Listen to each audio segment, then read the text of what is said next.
ದಾವಣಗೆರೆಯಲ್ಲಿ ವಿಶೇಷವಾಗಿ ಏನು ನಾಗಮ್ಮ ಕೇಶವಮೂರ್ತಿ ಇರ್ಬೋದು, ಬಳ್ಳಾರಿ ಸಿದ್ದಮ್ಮ ಇರ್ಬೋದು, ಹೀಗೆ ಏನು ಮಹಿಳಾ ಒಂದು ರಾಜಕಾರಣಿಗಳು ನೋಡಿದ್ರೆ ಅದು ತದನಂತರ ಏನು ಪ್ರಭಾ ಮಲ್ಲಿಕಾರ್ಜುನ್ ಅವರು ಈ ರಾಜಕಾರಣಕ್ಕೆ ಬಂದಿರತಕ್ಕಂಥದ್ದು ಮಗನ ಒಂದು ಗೆಲುವಿಗಾಗಿ ನಿರಂತರವಾಗಿ ಪ್ರಯತ್ನ ಮಾಡ್ತಾ ಇದ್ದಾರೆ. ಯಾವ ರೀತಿ ಪ್ರತಿಕ್ರಿಯೆ ಕಂಡು ಬರ್ತಾ ಇದೆ ಮೇಡಮ್? ತುಂಬ ಚೆನ್ನಾಗಿದೆ ಪ್ರತಿಕ್ರಿಯೆ.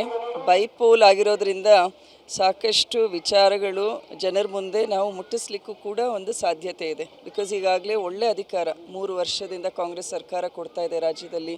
ಇವತ್ತು ನಮ್ಮ KPCC ಮಟ್ಟದಲ್ಲಿರುವಂತಹ ಎಲ್ಲ ಘಟಕದ ಅಧಿಕಾರಿಗಳಾಯಿತು, ಅಧ್ಯಕ್ಷರಾಯಿತು, ಆಮೇಲೆ ಮೆಂಬರ್ಸ್ ಅವರು ಕೂಡ ದಾವಣಗೆರೆಗೆ ಬಂದಿದ್ದಾರೆ, ಮಿನಿಸ್ಟರ್ಸ್ ಇದ್ದಾರೆ, MLA ಇದ್ದಾರೆ. ಪ್ರತಿಯೊಬ್ಬರನ್ನು ಕೂಡ booth wise ward wise incharge ಮಾಡಿದ್ದೀವಿ. ಮತ್ತು ಸ್ಥಳೀಯವಾಗಿ ನಮ್ಮ ಕಾಂಗ್ರೆಸ್ ಕಾರ್ಯಕರ್ತರು, ಮುಖಂಡರು ಮತ್ತು ನಮ್ಮ ಸಂಸ್ಥೆಯ ಎಲ್ಲ ಡಾಕ್ಟರ್ಸ್ ಆಯಿತು, ಅವರು ಕೂಡ ಬೀದಿಗಿಳಿದಿದ್ದಾರೆ. ಯಾಕಂದರೆ ಇದು ಅಪ್ಪಾಜಿ ಅವರ ಕ್ಷೇತ್ರ. ನಾವು ಆಯ್ಕೆ ಮಾಡಿರೋದು 5 ವರ್ಷಕ್ಕೆ. ಸೊ ಈ 5 ವರ್ಷ ಪೂರ್ಣ ಅವಧಿ ನಾವು ಕಂಪ್ಲೀಟ್ ಮಾಡಬೇಕು. ಆದ್ದರಿಂದ ಅವ್ರ ಸ್ಥಾನದಲ್ಲಿ ಮೊಮ್ಮಗನ ಕೊಟ್ಟಿದ್ದಾರೆ.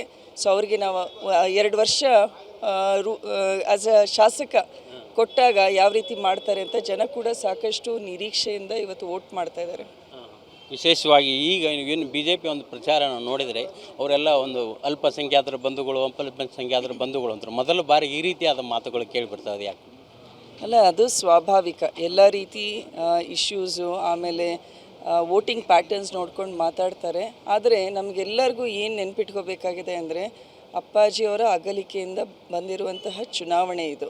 ಸೊ ಆದ್ದರಿಂದ ಅಪ್ಪಾಜಿಯವರು ಅಜಾತ ಶತ್ರು ಆಗಿದ್ದಾರೆ. ಯಾವುದೇ ಪಕ್ಷ, ಯಾವುದೇ ಜಾತಿ, ಧರ್ಮ ಅಂತ ನೋಡಿಲ್ಲ. ಎಲ್ಲರನ್ನೂ ಕೂಡ ಸಮಾನವಾಗಿ ನೋಡಿ ಮಾಡಿರುವಂತಹ ಅಧಿಕಾರ. ಅದರ ಜೊತೆಗೆ ನಮ್ಮ ಕಾಂಗ್ರೆಸ್ ಸರ್ಕಾರದ 5 ಗ್ಯಾರಂಟಿಗಳು ಎಲ್ಲ ಜಾತಿಯ ಬಡವರಿಗೆ ಮುಟ್ತಾ ಇದೆ. ಸೊ ಈ ರೀತಿಯ ಸಂದರ್ಭದಲ್ಲಿ ಜನ ತೀರ್ಮಾನ ಮಾಡಬೇಕು ಅದನ್ನು, ಯಾವ ವ್ಯಕ್ತಿ, ಯಾವ ಪಕ್ಷ ನಿಮ್ಮ ಪರವಾಗಿದೆ, ಯಾರು ಅಭಿವೃದ್ಧಿಗೆ ಆಯ್ಕೆ ಕೊಡ್ತಾ ಇದ್ದಾರೆ, ಯಾರು ಕೇವಲ ಚುನಾವಣೆ ಗೆಲ್ಲಲಿಕ್ಕೆ ಬೇರೆ ಬೇರೆ ಗಿಮಿಕ್ಸ್ ಮಾಡ್ತಾ ಇದ್ದಾರೆ ಅಂತ ಜನ ತೀರ್ಮಾನ ಮಾಡಬೇಕಾಗಿದೆ. ವಿಶೇಷವಾಗಿ ನೀವು ಮಗನನ್ನು ಇವತ್ತು ಸ್ಪರ್ಧಾ ಕಣದಲ್ಲಿರೋದು, ಮೊದಲು ಮಗನ ನೋಡಿದ ಬೇರೆ, ಈಗ ಪ್ರಚಾರದಲ್ಲಿ ಪಾಲ್ಗೊಳ್ತಾ ಇದ್ದಾನೆ, ಯಾವ ರೀತಿ ಮಾತಾಡ್ತಾ ಇದ್ದಾನೆ, ಯಾವ ರೀತಿ ಸ್ಪಂದಿಸ್ತಾ ಇದ್ದಾನೆ, ಏನು ಅನಿಸುತ್ತೆ ತಾಯಿಯಾಗಿ? ಏನು ಅನಿಸೋದು? ಒಂದು ಪ್ರತಿಯೊಬ್ಬ ವ್ಯಕ್ತಿದು ಒಂದು ವ್ಯಕ್ತಿತ್ವ ಇರುತ್ತೆ. ಜನರ ಕಷ್ಟ ಸುಖದಲ್ಲಿ ಭಾಗಿಯಾಗಿರಬೇಕು. ಒಬ್ಬ ಒಳ್ಳೆ ರಾಜಕಾರಣಿ ಅಂದರೆ ಅದು ಪ್ರಯಾರಿಟಿ ಆಗುತ್ತೆ. ಜನರ ಸಮಸ್ಯೆಗಳಿಗೆ ನಾವು ಯಾವ ರೀತಿ ಸ್ಪಂದಿಸ್ತೀವಿ ಅನ್ನೋದು. ಸೊ ಇವತ್ತು ಸಮರ್ಥ್ ಕೂಡ ಜನರನ್ನು ಹತ್ತಿರದಲ್ಲಿ, ಆಮೇಲೆ ಡೈಲಿ ನಾವು 8ರಿಂದ 10 ತಾಸು, ನನ್ನಂತೂ 12 ತಾಸು ಆಗ್ತಾಯಿದೆ. ಬೆಳಿಗ್ಗೆ 9 ಗಂಟೆ 8 ಗಂಟೆ ಶುರು ಮಾಡಿದರೆ ಮೀಟಿಂಗ್ಸ್ ಆಯಿತು, ನಂತರ ಬಹಿರಂಗ ಪ್ರಚಾರ ಆಯಿತು, ಸಭೆ ಸಮಾರಂಭದಲ್ಲೂ ಹೋಗ್ತಾ ಇರೋದು. ಸೊ ಸಮರ್ಥ್ ಅವ್ರದ್ದು ಅದೇ ಆಗ್ತಾಯಿದೆ. ಸೊ ಹಾಗಾಗಿ ಪ್ರತಿಯೊಂದು ಸಮಾಜ ಆಯಿತು, ಪ್ರತಿಯೊಬ್ಬ ವ್ಯಕ್ತಿ ಮನೆ ಬಾಗಿಲಿಗೆ ಹೋದಾಗ ಅವರು ಕೂಡ ಪ್ರತಿಕ್ರಿಯಿಸ್ತಾರೆ. ನಮಗೆ ಇಮಿಡಿಯೇಟಾಗಿ ಗೊತ್ತಾಗ್ತಾ ಇದೆ, ನಿಮ್ಮದೇ ಕಾರ್ಪೊರೇಟರ್ ಇದ್ದಾರೆ, ನಿಮ್ಮದೇ ಅಧಿಕಾರ ಇದೆ, ಆದರೆ ಇಲ್ಲಿ ಚರಂಡಿ ಸಮಸ್ಯೆ ಇದೆ, ಅಮ್ಮ ನಮಗೆ ಮನೆ ಬೇಕು ಅಂತ ಹೇಳ್ತಾ ಇದ್ದಾರೆ. ಸೊ ಸರ್ಕಾರ ಎಷ್ಟೇ ಮನೆಗಳು ಕೊಟ್ಟರು ಕೂಡ ಬಡತನ ಅಷ್ಟಿದೆ. ನಾವು 500 ಮನೆ ತಂದರೆ ಅದು ಯಾವುದೂ ಲೆಕ್ಕ ಆಗಲ್ಲ. ಹಿಂದೆ ಮಲ್ಲಿಕಾರ್ಜುನ್ ಅವರು 14,000 ಮನೆಗಳು ತಂದಿದ್ದಾರೆ, ಆದರೂ ಕೂಡ ಅವಶ್ಯಕತೆ ಇದೆ ಅಂತ ಹೇಳ್ತಾ ಇದ್ದಾರೆ. ಸೊ ಆದ್ದರಿಂದ ಮಹಿಳೆಯರು ನಿವೇಶನ ಕೊಟ್ಟು ಸರ್ಕಾರ ನಾವು ಅಮೌಂಟ್ ಕೊಡ್ತೀವಿ, ಮನೆ ಕಟ್ಸ್ಕೊಳ್ರಿ ಅಂದರೆ ಇವತ್ತಿನ ದಿನ ಏಪ್ರಿಲ್ 1 ನಿನ್ನೆ ಸುರ್ಜೇವಾಲ ಅವರು ಕೂಡ ಪ್ರೆಸ್ ಮೀಟ್ ಮಾಡಿದ್ದಾರೆ. ಯಾವ ರೀತಿ ಸಿಮೆಂಟ್ ರೇಟ್ ಜಾಸ್ತಿ ಆಗ್ತಾಯಿದೆ, ಪೈಪ್ಸ್, ಆಮೇಲೆ ವೈರಿಂಗು.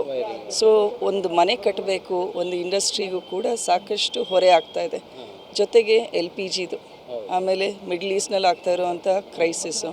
ಸೊ ಇದನ್ನೆಲ್ಲದನ್ನು ಅರ್ಥ ಮಾಡಿಕೊಂಡು ಜನ ಈ ಗ್ಯಾರಂಟಿ ಬಿಟ್ಟು ಯೋಚನೆ ಅಲ್ಲ, 2,000 ರೂಪಾಯಿಂದ ಏನು ಬೆಲೆ ಏರಿಕೆ ಮತ್ತು ನಮ್ಮ ದಿನಬಳಕೆಯ ಸಾಮಾನನ್ನು ಹೆಣ್ಮಕ್ಳು ತೊಗೊಳ್ತಾ ಇದ್ದಾರೆ. ಸೊ ಎಲ್ಲೋ ಅಭಿವೃದ್ಧಿ ಅಂದರೆ ಕೇವಲ ಕಟ್ಟಡಗಳು ಅಥವಾ ಕ್ಯಾಪಿಟಲ್ ಇನ್ವೆಸ್ಟ್ಮೆಂಟ್ ಒಂದೇ ಆಗೋದಿಲ್ಲ. ಸಾಮಾಜಿಕವಾಗಿ ಜನರ ದಿನನಿತ್ಯದ ಬದುಕನ್ನು ಸರ್ಕಾರ ಯಾವ ರೀತಿ ಸುಧಾರಿಸುತ್ತೆ ಅನ್ನೋದು ಕೂಡ ಅಭಿವೃದ್ಧಿಯಲ್ಲಿ ಒಂದು ಉತ್ತಮ ಅಂಶ ಅಂತ ನನ್ನ ಅನಿಸಿಕೆ. ಸೊ ಅದರಿಂದ ಸಮರ್ಥ್ ಅವರು ಕೂಡ ಇದನ್ನೆಲ್ಲ ಅರ್ಥ ಮಾಡ್ಕೊಳ್ತಾ ಇದ್ದಾರೆ. ಸರ್ಕಾರದ ಯೋಜನೆಗಳು ಸರಿಯಾಗಿ ಜನರಿಗೆ ಮುಟ್ತಾ ಇದ್ದೇನೆ ಇಲ್ಲ. ನಮ್ಮ ಜನರ ಸಮಸ್ಯೆ ಏನಿದೆ, ಒಂದು ಹಂತದಲ್ಲಿ ಸಿಮೆಂಟ್ ರೋಡು, ಆಮೇಲೆ ರಾಜಕಾಲುವೆ ನಿರ್ಮಾಣ ಮಾಡಿದ್ದಾರೆ. ನಿನ್ನೆ ನಾನು SPS ನಗರಕ್ಕೆ ಹೋದಾಗ ಅಲ್ಲೂ ಅದೇ ಹೇಳಿದರು, ಮಳೆ ಜಾಸ್ತಿ ಬಂತು ಅಂದರೆ ಇಡೀ ನೀರು ಮನೆಗಳಿಗೆ ನುಗ್ತಾಯಿತ್ತು. ಸೊ ಸ್ಥಳೀಯವಾಗಿ 30 ವರ್ಷ ರಾಜಕಾರಣ ಮಾಡಿದ್ದಾರೆ ಅಂದರೆ ಅದನ್ನು ಕೂಡ ಅಪ್ಪಾಜಿಯವರು ರಾಜಕಾಲುವೆ ನಿರ್ಮಾಣ ಮಾಡಿದ್ದಾರೆ, ಹೌದ್ರಾ? ಸೊ ನಾವು ಅದನ್ನು ಜನ ಈಗ ಕೂಲಂಕುಷವಾಗಿ ನೋಡಲಿ ಏನೇನು ಅಭಿವೃದ್ಧಿ ಆಗಿದೆ, ಯಾವ್ಯಾವ ಅಪ್ಪಾಜಿನ 6 ಟೈಮ್ಸ್ MLA ಮಾಡಿದ್ದಾರೆ. ಸೊ ಸಮರ್ಥ್ ಇದನ್ನೆಲ್ಲ ಪ್ರಾಕ್ಟಿಕಲಿ ನೋಡ್ತಾ ಇದ್ದಾರೆ. ಜನರನ್ನು ಹತ್ತಿರದಲ್ಲಿ ಹೋದಾಗ ನಮಗೆ ಇನ್ನೂ ಚೆನ್ನಾಗಿ ಮನವರಿಕೆ ಆಗುತ್ತೆ. ಸೊ ಅದೇ ಡಿಸ್ಕಷನ್ ಇರುತ್ತೆ, ಮುಂದೆ ಏನು ಮಾಡಬೇಕು, ಜನರಿಗೆ ಅವರ ದಿನನಿತ್ಯದ ಒಂದು ಏನು ಮಹಾನಗರ ಪಾಲಿಕೆಯಿಂದ ಅಭಿವೃದ್ಧಿ ಗ್ರಿವೆನ್ಸಸ್ ಸಬ್ಮಿಟ್ ಮಾಡ್ತಾರೆ, ಅದಕ್ಕೆ ರಿಲೇಟೆಡ್ ಒಂದು ಫ್ರೆಂಡ್ಲಿ ಆ್ಯಪ್ ಡೆವಲಪ್ ಮಾಡಬೇಕು ಅಂತ. ಸೊ ಒಟ್ಟಾರೆ ಅಡ್ಮಿನಿಸ್ಟ್ರೇಷನ್ ಈಸಿ ಮಾಡಬೇಕು ಜನರಿಗೋಸ್ಕರ ಅಂತ, ಅದ್ರ ಬಗ್ಗೆ ಕೂಡ ಕಲ್ಪನೆ ಇದೆ. ಸೊ ಯುವಕರಾಗಿ ಅವರು ಹೊಸತನ ತರ್ತಾ ಇದ್ದಾರೆ. ನಮ್ಮದು ಒಂದು ರೀತಿ ರಾಜಕಾರಣ ಇರುತ್ತೆ, ಯುವಕರದೇ ದೃಷ್ಟಿಕೋನ ಬೇರೆ ಇರುತ್ತೆ. ಸೊ ಅದ್ರ ಬಗ್ಗೆ ಚರ್ಚೆ ಆಗುತ್ತೆ. ವಿಶೇಷವಾಗಿ ಮೇಡಮ್, ಈ ಒಂದು ಪರ್ಸನಲ್ ಕ್ವಶನು, ಈಗ ಹೆಣ್ಮಕ್ಳು ಅಂದರೆ ಡಬಲ್ ಅವ್ರ ಜವಾಬ್ದಾರಿ ಎರಡು ಪಟ್ಟಿರ್ತದೆ ಸಮಾಜದಲ್ಲಿ. ಮನೆ ಆಗಿರ್ಬೋದು, ನೀವು ಕೂಡ 10 ತಾಸು ಹೊರಗೆ ಪ್ರಚಾರ ಮಾಡ್ತಾಯಿದ್ರಿ. ಅವರು ಸಚಿವರು ಕೂಡ ದೊಡ್ಡ ದೊಡ್ಡ CM ಜೊತೆ ಅಭ್ಯರ್ಥಿ ಕೂಡ ನಿರಂತರ. ಏನು ಮಿಸ್ ಮಾಡ್ಕೋತಾನೆ ಅನ್ಸುತ್ತೆ, ಏನೋ ಕುಟುಂಬ ನಿರ್ವಹಣೆನ ಮಿಸ್ ಮಾಡ್ಕೋತಾನೆ ಅನ್ಸುತ್ತೆ ಮೇಡಮ್? ಈಗೂ ಕೂಡ ಪ್ರಚಾರಕ್ಕೆ ಬರೋ ಮುಂಚೆ CM ಅವ್ರು ಬರ್ತಾರೆ ಊಟಕ್ಕೆ ಅಂತ ಇತ್ತು. ಸೊ ಮನೇಲಿ ಗೋಧಿ ರೊಟ್ಟಿ, ಆಮೇಲೆ ಪಲ್ಯಗಳೇನು, ಸ್ವೀಟ್ ಏನು ನೀಡಬೇಕು, ಆಮೇಲೆ ದಿನ ಮಧ್ಯಾಹ್ನ ನಮ್ಮ DCM ಅವ್ರು ಬರ್ತಾ ಇದ್ದಾರೆ, ಶಾಸಕರು ಬರ್ತಾ ಇದ್ದಾರೆ. ಸೊ ಮಧ್ಯಾಹ್ನದಿಂದ ಸಂಜೆ ತನಕ ಊಟ ಆತಿಥ್ಯ ಆಗುತ್ತೆ.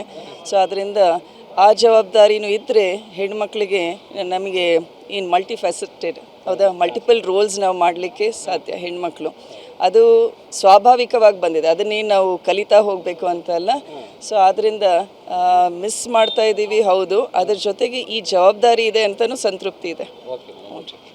ನೋಡ್ತಾ ಇರ್ಬೋದು, ಏನೋ ಒಂದು ಶಾಮನೂರು ಶಿವಶಂಕರಪ್ಪ ಅವರ ಅನುಕಂಪ ಇರ್ಬೋದು, ಜೊತೆಗೆ ರಾಜ್ಯ ಸರ್ಕಾರದ ಗ್ಯಾರಂಟಿ ಯೋಜನೆಗಳ ಸಾಧನೆ ಇರ್ಬೋದು, ಕಾಂಗ್ರೆಸ್ ಅಭ್ಯರ್ಥಿಯ ಕೈ ಹಿಡಿತೈತೆ ಅಂತಕ್ಕಂಥ ಒಂದು ಮಾತನ್ನು ಕೂಡ ಸಂಸದರಾದಂಥ ಪ್ರಭಾ ಮಲ್ಲಿಕಾರ್ಜುನ್ ಅವರು ಹೇಳ್ತಾ ಇದ್ದಾರೆ. ಕ್ಯಾಮರಾಮನ್ ರಾಮೊಂದಿಗೆ ಬಸವರಾಜ್ ದೊಡ್ಡಮನಿ, TV9 ದಾವಣಗೆರೆ.